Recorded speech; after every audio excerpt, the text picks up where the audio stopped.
Aloha, I am Peter Fuleky, a research economist with UHERO. This video focuses on our second quarter forecast.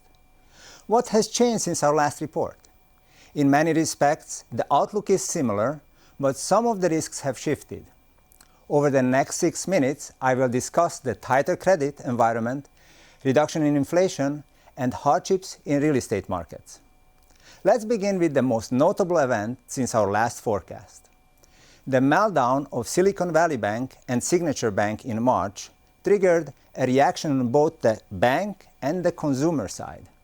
The news of these failures prompted an outflow of deposits from regional banks. In response, the banks tightened their lending standards to keep cash on hand. The stricter standards amplified the effects of the Federal Reserve's interest rate hikes. The result is less borrowing, lower capital investment, and a decline in demand for goods and services. Housing and real estate markets have already been hit hard by high interest rates, but in coming months the effects will be felt more broadly.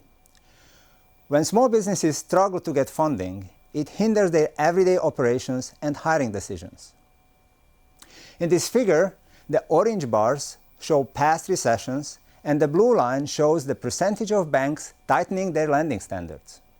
In the past, credit tightening on this scale has usually resulted in a recession. The economy has already begun to lose momentum, and we expect a mild US recession by the end of this year. On a positive note, inflation has come down quite a bit from its highs. In this figure, the blue line illustrates the evolution of US consumer price inflation during the last 5 years.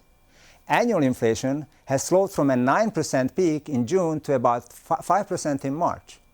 While this is still higher than the Fed's 2% target, inflation is clearly headed in the right direction. So why is inflation coming down? Energy prices have trended lower since last summer, and the prices of manufactured goods have stabilized. One of the categories that still contributes a lot to inflation is shelter. However, falling home prices and rents will soon bring down shelter inflation too. The orange line shows the annual inflation rate in Honolulu. During the last 2 years, Hawaii has actually seen slower inflation than the nation overall. Average prices in March were just 3.3% higher than a year earlier. And the progress is even clearer if we focus on inflation since last fall.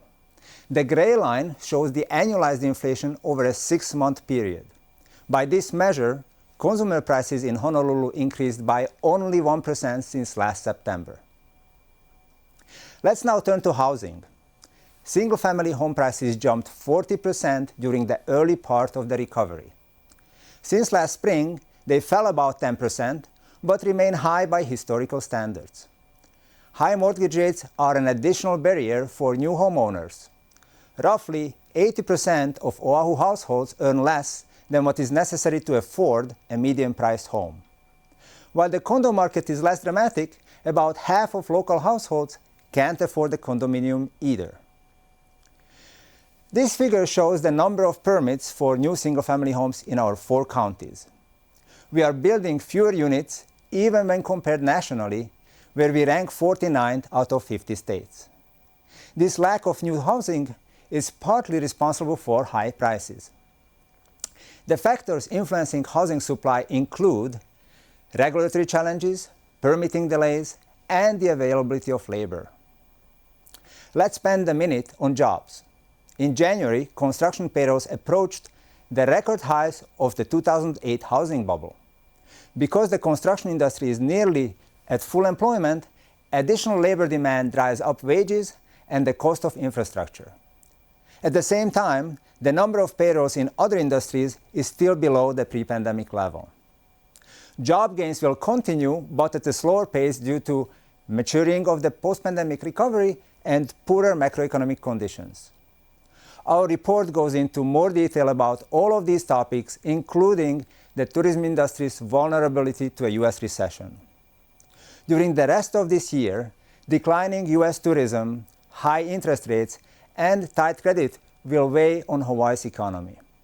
But despite greater downside risks, we believe that Hawaii will avoid a recession And overall, we are optimistic about Hawaii's longer-term prospects for 3 reasons. We remain a top destination for visitors from around the world. We have a population diversity and cohesion that is the envy of other places. And we have public, private, and nonprofit leaders who are serious about finding solutions to emerging challenges.